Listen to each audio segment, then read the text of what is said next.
this could all go horribly wrong at any minute. Hello there, and welcome to the 173rd episode of Lewis Black's Rantcast, entitled, I'm in Europe. That's the title.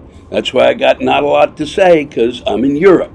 I started in Amsterdam, and then by the time I'm talking to you, I'm probably in London. I may even be leaving London. No, I may be going to London. I'm not even sure, and neither should you be sure. But I've got plenty of rants for you. They're going to be coming to you for the next few weeks, but I'm not going to be there. But I'll tell you what'll be happening, the same stuff. So there's nothing to worry about.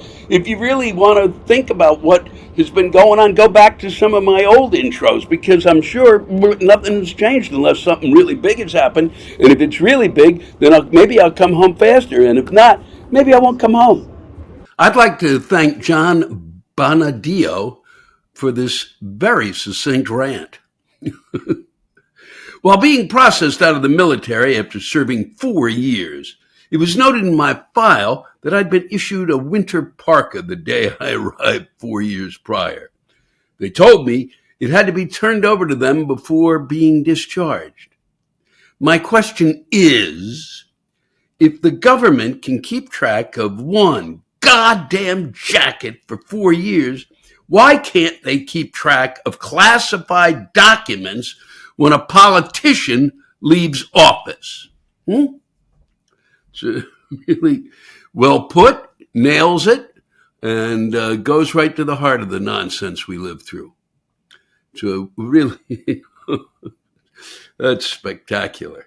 I guess they don't have a Dewey Decimal System for, and I can't believe that came out of my mouth, for classified documents. But obviously, they've got whoever the hell has organized their parkas, that they want it back. What the fuck? What are they going to do with it? Would sell it as Army surplus? Son of a bitch. Thank you, John. I was debating whether to read this. I'm going to do it, only because it's long, but I got such a kick out of it. I'm going to read it. It's a recipe that becomes a rant. From Klein. Earlier this week, I decided to try out a trendy recipe at home, Beef Birria Tacos. This started by marinating beef on Monday morning. I cut up the chuck and short ribs, placed it in a pot, rubbed in the salt and spices, and moved the pot to the fridge. Easy so far. Tuesday morning, 10 a.m. I began by prepping 2 bags of 16 dried guajillo chili peppers. Break off the stems, cut down the side, remove all the little sticky fucking seeds, and tear into little leathery pieces. Then, per the recipe instructions, I placed said chili pieces into a hot, dry pan to enhance the flavor. I might as well have sprayed mace around my entire home, as well into everyone's eyes, throat, and lungs. It's not even noon. Aired out the house while coughing and crying. I take the now flavored, enhanced, dried chili, pieced onions, tomatoes, additional spices, water, and cooked that for an hour. From whatever olfactory sense remained, it smells very good. I retrieved from the fridge the pot containing the marinated beef, set it on the stovetop, added in some beef stock, bay leaf, and honey while heating it to a boil. Back to the other pot. Recipe says it's time to puree the chili mixture, which has been boiling for the last hour, with an immersion blender. Fucking chaos! Within 5 seconds, the kitchen looked like a crime scene. Oh, did I mention I wasn't wearing anything on my feet? No. Okay, well, now I have over a half a dozen little burn blisters on the top of both feet from the flying devil sauce. I tilt the Dutch oven enough to ensure that there is enough of the Dejan's ejaculate for the immersion blender to remain submerged. Now it's time to strain the liquid of Beelzebub into the pot with the beef. Everything is now bubbling away like the elixir the wicked witches from Act 2 of Macbeth were making. I clean up everything and place Band-Aids over the top of the blisters on the top of my smallpox infected-looking foot tops. The angrily bubbling pot makes numerous various bubbly emission sounds over the next few hours, including during the last 10 minutes of cooking, hissing at me like a black cat startled in the middle of the night. The time has come, the recipe says, to remove the beef, enrobed in a lava-like veil of pure hatred from the pot, and shred. The next 15 minutes were of me sweating, swearing, and burning my fingers whilst removing the remaining fat, silver skin, and bones from the beef. This is when the recipe calls for spreading out the shredded beef on a sheet pan and broiling to give each strand of beef somewhat of a crispy texture. Surprisingly, it was as simple as it sounds. Back to Mephistopheles' cauldron of evil. I needed to skim the fat off the top of the liquid so there'd be less fat in the dish, but also so I could use the fat to fry the tacos as each one is made. I burned 3 knuckles while defatting the portal to Dante's fourth circle of hell. And so making the tacos is now to begin 8 hours after starting cooking that morning. I place a few spoonfuls of fat into a frying pan, lay down the tortilla, flour, not corn, even though corn is traditional. I don't like it. Flip, cover with cheese, add crispy shredded beef, onion, cilantro, and a spoonful of Lucifer's spittle onto the tortilla and fold it in half. Another spoonful of fat. Flip taco. Again, more chaos. There are now a bazillion microdrops of beef fat everywhere. Repeat 9 more times. As my kids were eating them, they said the tacos were the best they ever had. Whatever. I don't even try one. I'm so over the process and battling with the culinary hellion. Uncle, I give. Dinner has won. I have lost. Next time, if ever, I want to eat beef birria again, I'm going to a food truck.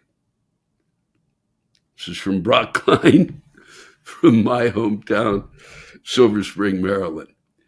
I enjoyed it. I really did, Brock. I have to say, sadly, I enjoyed your pain. I just got tickled. It's why I don't cook. You gave it a shot. I'm sure there'll be people responding, say, "What the fuck? There's a way to do this in 20 minutes. Just go to El Paso in the frozen food aisle." Thanks so much. An enraged Lisa Wallace has something to share with us. Why in the fuck do I get cute-ass little hugs and heart replies to intelligent commentary I make on social media? I'm not 5 years old, and nothing I post suggests that I'm looking for sympathy or some fucking precious moments ugly ass gift in return. I'm actually a cynical 60-year-old woman with a fine arts degree, and I'm sick of bullshit, distracting sentimentality, cartoon kittens embracing, and an explosion of tiny pink hearts suddenly in my face when I'm looking for well-thought-out discourse. Fucking morons. Get over your discomfort with that and start seeing the world for both the hellscape and complex wonder that it is. Lisa, I doubt that way. They're going to continue to do it. I'm sure, but I'm glad you could share that with us, and so succinctly. I'm sure you could have come up with 12,000 other things besides those cartoon kittens, but you held back. Well done. Thank you. Barry Yates has something to share, and it's from the alternative universe that we live in, and the real universe, or whatever universe. Well, let me just. Barry Yates, I want to thank you for this. Let it rip. Louis, my beef is one that I believe is near and dear to your heart and lungs. I'm speaking of the right's alternate fact universe, or alternate facts for short. So do you know what you find when you look up alternate facts? Fucking nothing, because there is no such thing. There was no fucking alternate winner in 2020. JFK Jr. is not coming back. Orange skin is certainly not fucking normal. Most of these fine folks who believe this crock couldn't spell MAGA to win a spelling bee if their life depended on it. And January 6 rioters are not fucking hostages. They're gullible assholes. You know, I've heard so much flaming horseshit in the last 7 years, I believe I've taken up permanent residence in the fucking Twilight Zone. The Orange Wonder has shoveled more shit than a sweeping bout of diarrhea raging through the Budweiser Clydesdales. And don't get me started on Bud Light, for Christ's sake. Windmills don't cause cancer. Pizza shops don't sell children. There are no lesbian M&Ms. Merry fucking Christmas has not been outlawed. January 6th was violent, fucker Carlson. Purple Teletubbies are not gay. Well, except on occasional sleepovers, I've heard. And God never selected Trump to do anything to benefit mankind, and Donald hasn't let him down yet. My only question to date is where in the hell do they find enough grape fucking Kool-Aid for 71 million people, I ask you? It's truly been a dark time in our country's history. And the saddest part of all is that most of the country's population is hoping and praying that a steady diet of Big Macs finally reaps its gruesome ultimate revenge. Einstein once said there are two things that are infinite: the universe and human stupidity. He and a young Donald Trump met only once, and E equals MC squared was born. No, seriously, I heard it at a Trump rally in Sheboygan. Fuck me running. Oh, Barry, thank you. Needed to be said. I mean, the repetition of the nonsense, and there'll be more to come. There will be more. The alternate facts, it doesn't even work as a word. I mean, what is it? What's the alternate truths, alternate realities? Good God. These are people who don't even do drugs and they came up with this. Or maybe they do other drugs they haven't told us about. It's incredible, Barry. Thanks for going through the list again. It's, I think, important. And for those of you, once again, who think that these alternative facts are true, explain where and how I can find something that will support that. Okay? That's all I'm asking.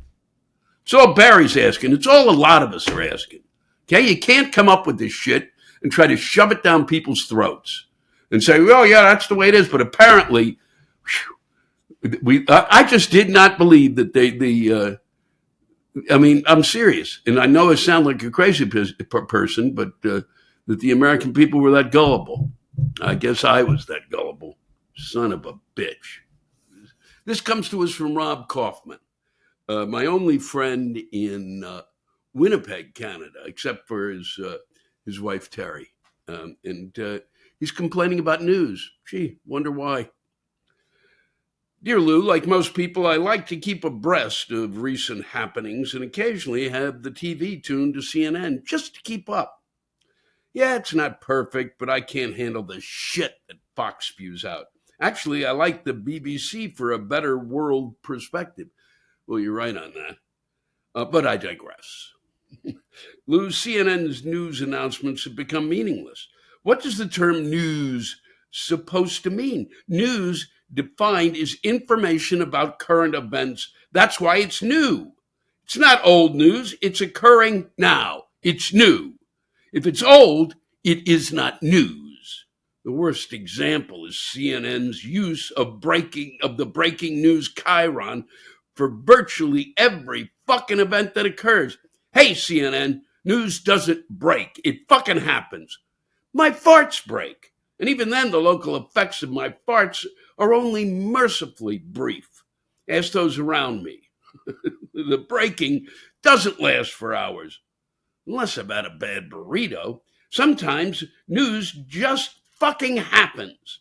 If I hear Wolf Blitzer tell me there's another breaking news item lasting for half of a day, I'm going to lose my shit. And with it, likely breaking wind. Hoping to see you soon.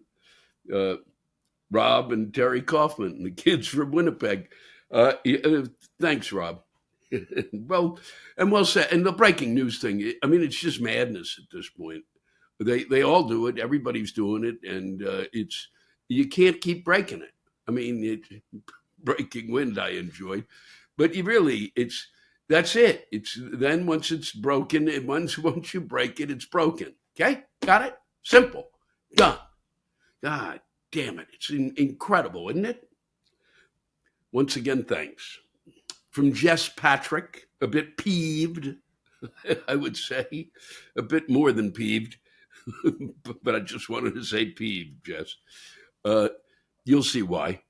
It's March, so it's time for my annual rant. Fuck the NCAA.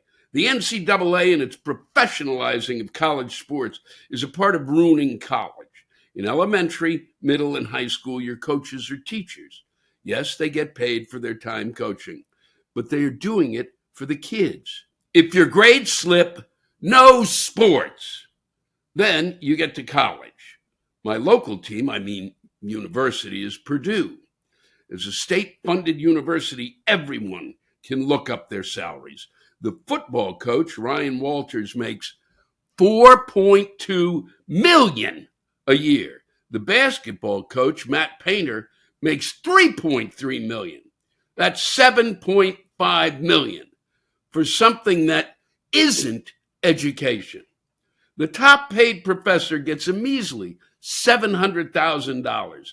If the NCAA didn't turn college into the minor leagues, Purdue could hire almost 11 more professors. An Indiana resident attending this fine educational facility pays about $20,000 a year.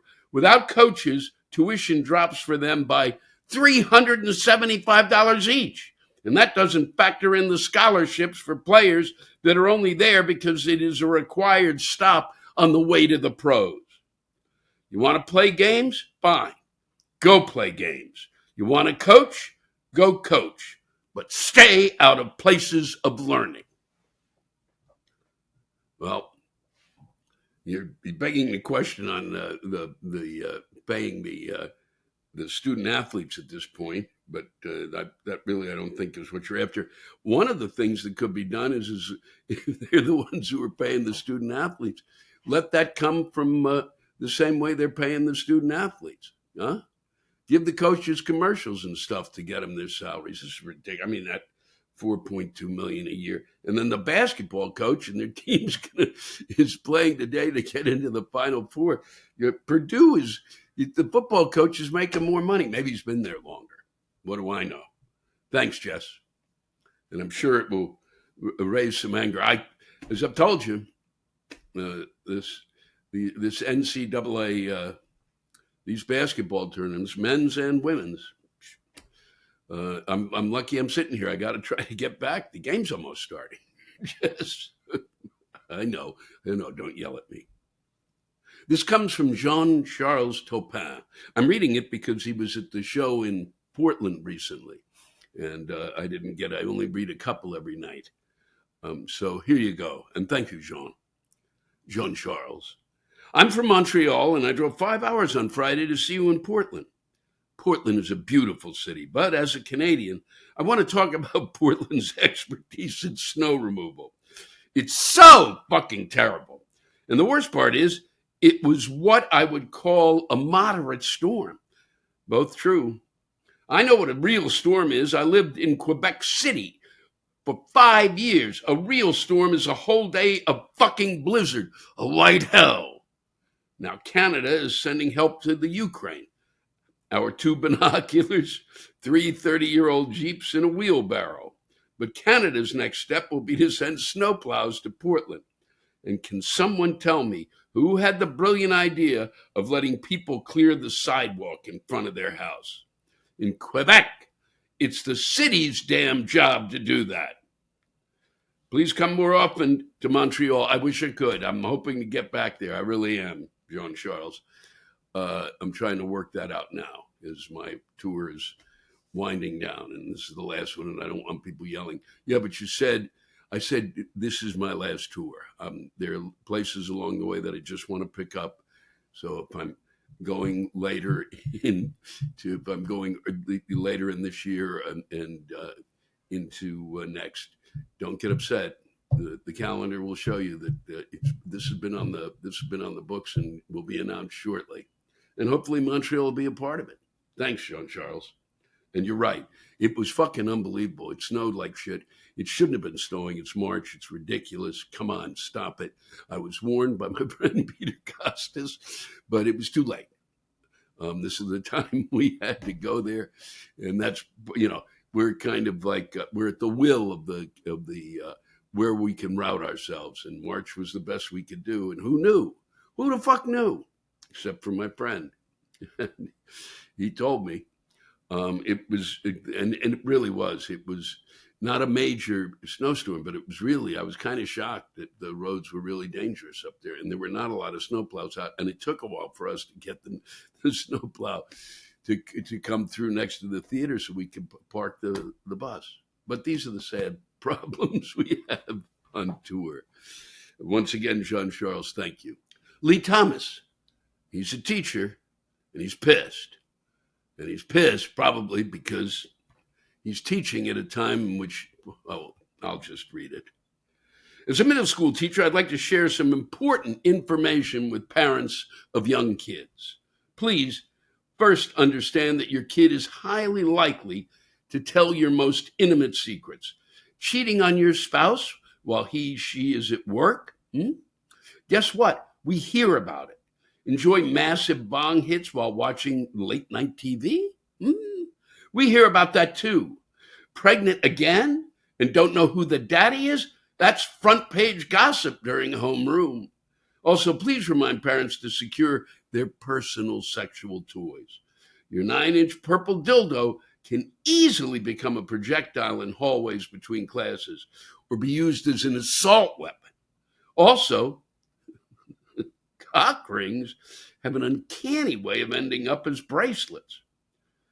Remember, your kids are watching and listening to everything. Remember. Well, I don't know. I've got nothing to worry about. I know I'm imaginary kids, Lee. And thanks for sharing that. That's the first time someone has really put that out there. And I mean, for God's sake, they not only were, you didn't even mention guns that kids bring in, it's the cock ring thing really worked for me. Well, I mean, doesn't work for me that way. I mean, it was a joke. As a joke, it worked for me. It certainly did. Not even as a joke, it's real. I mean, it's beyond belief. Meanwhile, they can't yell enough about teachers while they don't pay attention. Isn't that something? That must really grind on you, Lee, and I get it. You've been kind to have done it in such a short manner, but I really appreciate that. Simple, direct, to the point, and what a point. Thank you, Lee.